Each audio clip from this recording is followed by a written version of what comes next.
Hollywood has reacted to the news of Joe Biden's withdrawal. Actress Barbara Streisand said Joe Biden will go down in history as a man who accomplished significant achievements in his four-year term.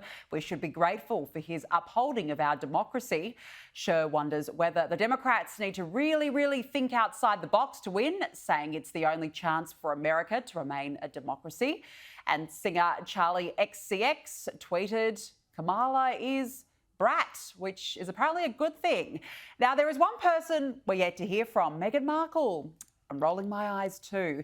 In 2020, when Joe Biden selected Kamala Harris to be his VP, Meghan Markle said she was so excited, and now reports are swirling she's about to back her. Joining me now is royal and entertainment reporter Kinsey Schofield. Kinsey, thanks for joining us. What do you think? Do you think Meghan Markle will now endorse Kamala Harris? I mean, Meghan has a relationship with Kamala Harris. They are certainly friendly. I believe Meghan wants an in. She's always wanted to be on the playground known as Washington, D.C. Her father, Thomas Markle, has said that, she's had political aspirations in the past. Think back to her UN speech before Prince Harry. She talked about sitting down as a little girl and writing First Lady Hillary Clinton. She eagerly participated in a voter campaign, actually events with Kamala Harris during the 2020 campaign, promoting women voting, not a specific candidate, but promoting and encouraging women to get out and vote. Meghan would want to be included in something potentially historic, the first female president of the United States. And historically, royals are also told not to endorse political figures. So she would be gleeful disobeying rules she agreed to observe when she was welcomed into the royal fold. That is clearly something she thrives on. Oh, absolutely. I'm sure she will do whatever she can to insert herself now into the political sphere. That does not surprise me at all. Now, George Soros' son and the heir to his liberal empire, Alex Soros, has thrown his support behind Kamala Harris, calling her the best and most qualified candidate we have. Kinsey, talk us through the family's ties to the Democrats. Yeah, George Soros is a significant donor to the Democratic Party, which makes him an influential member of the Democratic Party. He donated $5 million alone the day after Joe Biden's debate with Donald Trump. Historically, he will likely be remembered for the chaos he caused. Most recently, he was accused of funding Black Lives Matters protests and the pro-Palestine encampments on some of our elite college campuses. The Jewish community in the States are very much fearful of the Soros family. Their financial contributions support Democratic candidates, liberal think tanks, and grassroots organizations, but a lot of anti-Israel organizations as well. And I think that the Jewish community is not impressed with this particular endorsement. And while Kamala might have Alex's glowing review, it's being widely reported that other billionaire donors want an open contest. Okay, well, that's interesting. Look, who knows what will happen, but I guess we'll find out in the next few weeks.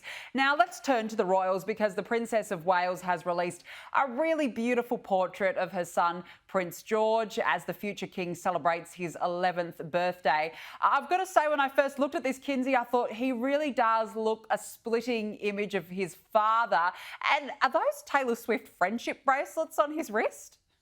I think so, yeah. And he also looks a lot like Catherine's father, Michael Middleton, as well. He's a handsome young man, and it is so fun to watch them grow up. And we're really blessed in the sense that we get to see a lot of the Wales children and not so much of the Sussex children, which is disappointing. It is really disappointing, but yes, it's always lovely to see them grow up, and the photos and the portraits they put out are just wonderful. Now, Prince Harry is bringing the Invictus Games back to the UK. Kinsey, Birmingham was actually chosen over Washington, D.C. to be the home of the 2027 Invictus Games. Why do you think that they've gone the UK route, even though, of course, Prince Harry lives in the US? I think that he's homesick. Quite honestly, I think he's looking for any reason, any excuse to get back there. And since, it's widely reported that his dad doesn't take all of his phone calls, maybe this is the perfect excuse for him to go spend a significant time over there. Do you think that they could be putting a bit of distance between the prince and knowing that his nemesis, Donald Trump, could possibly take the White House? I thought we've got to come up with a plan B here. What do you think? I think that you're so much smarter than Prince Harry, and I don't think he considers consequences. So you're giving him way too much credit right now. Yeah, I feel like I don't. I apologise. I apologise to our viewers. I didn't mean to do that.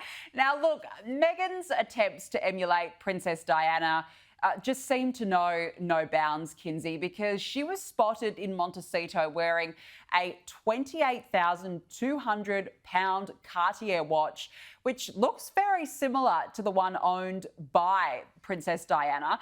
And she was carrying a black Dior Lady Delight bag, a version of the brand's Lady Dior bag named after Diana. But Meghan's had DSSOS embossed on it, standing for the Duchess of Sussex.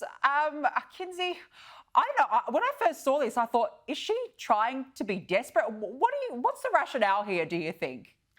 Yeah, aren't we done with the Diana cosplay? And remember, it's believed that Meghan intentionally wore Princess Diana's perfume around Prince Harry. This has been written about in books so that he would instinctually feel drawn to her when they first started seeing each other. So yes, it's giving cringe. Let's move on, Meghan. I wasn't that excited about the beige we were getting, hammered with, but I'd rather see her in beige than in the Princess Diana cosplay. And what about the handbag as well with the Duchess of Sussex? Yeah, and the internet thinks that was gifted to her too, which is funny because it drove her crazy when she was a member of the royal family that she wasn't allowed to accept and keep gifts. So I'd rather her get that as a gift than imagine her putting that order in, because that just makes my skin crawl. It makes my skin crawl as well. Kinsey Schofield, good to have you on. Thank you so much for joining us.